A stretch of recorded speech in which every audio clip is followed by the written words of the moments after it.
Салют, people! З вами Human, мінус один окупант і мінус один колаборант, і як завжди, ковточок смачної та корисної інформації для вас. Так, це воно. Ну, так, все ж таки не вийшло в мене обійти цю гру.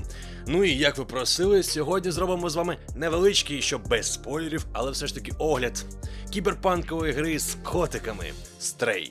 Го дивитися, я створив. Ну я вам скажу чесно, що доволі рідко буває, коли гра може похвалитися, що з самого анонсу до неї відчував виключно теплі почуття. Жодних скандалів, спірних рішень, питань до стилістики тощо. Тож так, до цієї котячої кіберпанк пригоди ми з вами спостерігали виключно інтерес та розчулення. І здається, розробники з Blue 12 Studio, ставили собі за мету не втілити кіберпанк мрії, а просто створити відносно невелику, гарну та затишну гру, практично для всіх. Особливо для любителів спритних та милих кошенят. Так чи інакше, але на гру дуже чекали. І, забігаючи наперед, скажу, що очікування того коштувало. Тож, давайте почнемо з сюжету гри, мотивів і так далі. У нас настало майбутнє. Для когось воно стало досить сірим, але наш маленький герой не сумує, блукаючи світом у компанії друзів. Втім, початкові веселища і щира радість гравця незабаром зміняться зовсім іншими почуттями. Ми раптово опиняємося по той бік світла і тепла. У світі роботів і тварин, де життя набагато небезпечніше. У такій непростій ситуації звичайна людина і навіть досить вмілий робот швидко здалися. Але герой Stray не боягуз, а справжній котяцький козак. І якщо ти знаєш, що твій шлях лежить тільки вперед, і десь там попереду до того ж мелькають вогники, що манять, значить у дорогу до пригод. Тож відправляється наш персонаж якнайшвидше, чи спокійно, споглядаючи знайомо дивний світ навколо, стрибаючи з місця на місце і знаходячи чимало цікавого. Наприклад, незабаром компанію нашому рижику складе робот B12, який допомагатиме герою взаємодіяти з оточенням. Хоча часто допомагати йому будемо саме ми, адже він не має гострих кіхтиків і такої спостережливості. Та й взагалі, будемо просто спілкуватися з іншими роботами. І, до речі, мова тут не та, до якої ми з вами звикли, та й сам час пливе інакше. І якщо з метою нашого героя все зрозуміло, тобто нам треба повернутися додому, до своїх близьких, але з часом іноді веселять, а часом і чіпляють до душі бажання все ж таки тих роботів, які знаходяться саме тут, які зустрічаються нам на шляху. Це можуть бути романтики і прагматики, музиканти, величні танцюристи та відважні авантюристи, які бажають, як і ми, найкращого життя десь там, на горі. Адже за чутками десь високо-високо є аутсайд. Хай і не земля обітована, але там добре, світло і красиво. А які ж там заходи сонця, які пляжі. Як у казці, стоїш на березі і відчуваєш солоний запах вітру, що віє з моря. І віриш, що ти вільний, і життя там тільки починається. Але є і ті, чиї мрії набагато простіші. Якийсь робот хоче знайти батька, а от цим, наприклад, не подобається, що за ними спостерігає великий брат, а інші просто обожнюють музику і хочуть навчитися новим мелодіям на гітарі. Нехай вони і роботи, але дуже подібні до нас. Не у всьому, звичайно, але все ж таки. І, скажу чесно, розмовляти з ними завдяки B12, часом дуже-дуже цікаво.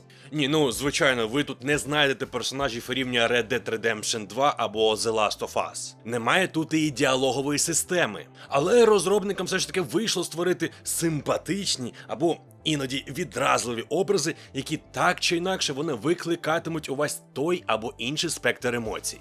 Слухаєш ти того музиканта і думаєш, так, грає він жахливо, але, як же він намагається та старається. Зрештою, гра не змушує, точніше, не завжди змушує, допомагати кожному зустрічному. Але за підсумком ти сам хочеш, щоб з цих роботів все було добре. Але в цьому світі є і ті, хто не дуже радий нашому вояжу за глибинами людської цивілізації. Біологічне життя тут представляють, скажімо так, такі собі хедкраби. Не як у Half-Life, але тим не менш. І звуть їх тут зурками. Поодинці або по двоє вони не загрожують. А от коли ж їх набереться кілька десятків, друзі, тоді втеча у цій ситуації цілком розумне рішення. Проте рано чи пізно ти звикаєш до ворогів, і навіть нові не здаються тобі такими вже й небезпечними супротивниками. Але взагалі тут чудова сама подорож. Подорож від страху перед невідомим до відчуття своєї переваги. Ну, котики набагато розумніші, ніж здається. Тим більше, що на шляху між тією чи іншою,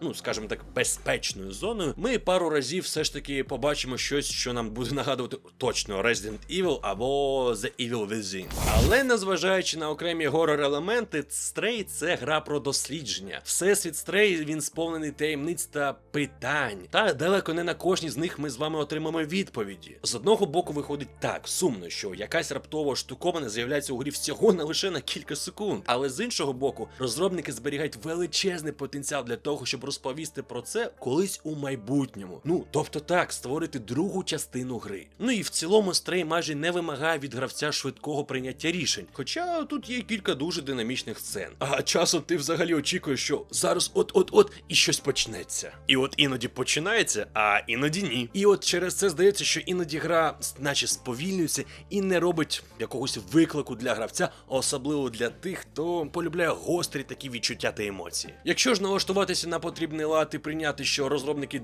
добре вклалися в стилістичне оформлення гри та оповідання через оточення, то справжнє задоволення можна буде отримувати і в найдинамічніші, і в спокійні моменти. Тобто ми можемо не поспішаючи бігати вуличками міста, помітити кондиціонер, застрибнути на нього, потім стрибнути ще вище, ще і ще, і виявиться, що ми вже на недоступному даху і знаходимо там якийсь неочевидний секрет. Причому з перших секунд гри вже видно, що розробники щиро люблять котиків. Автори створили так багато дій, які в принципі не потрібні для проходження, але дозволяють передати характери персонажів. Ну, наприклад, наш герой, він може влаштувати пакость і збити випадкового пересічного. А десь наш котик знайде чудове містечко, щоб поспати і поморкотати. Або ж йому сподобається якийсь робот, що котик вирішить підійти до нього та потертися об ногу. Ну а враховуючи, що таку невелику, але багато на деталі гру створила досить маленька студія, ну, можна тільки уявити, що було, якби команда мала великі бюджети можливості. Ну, не було б і багів, хоча які тут радше радують, ніж заважають проходженню. Ну і не було б дивної фізики,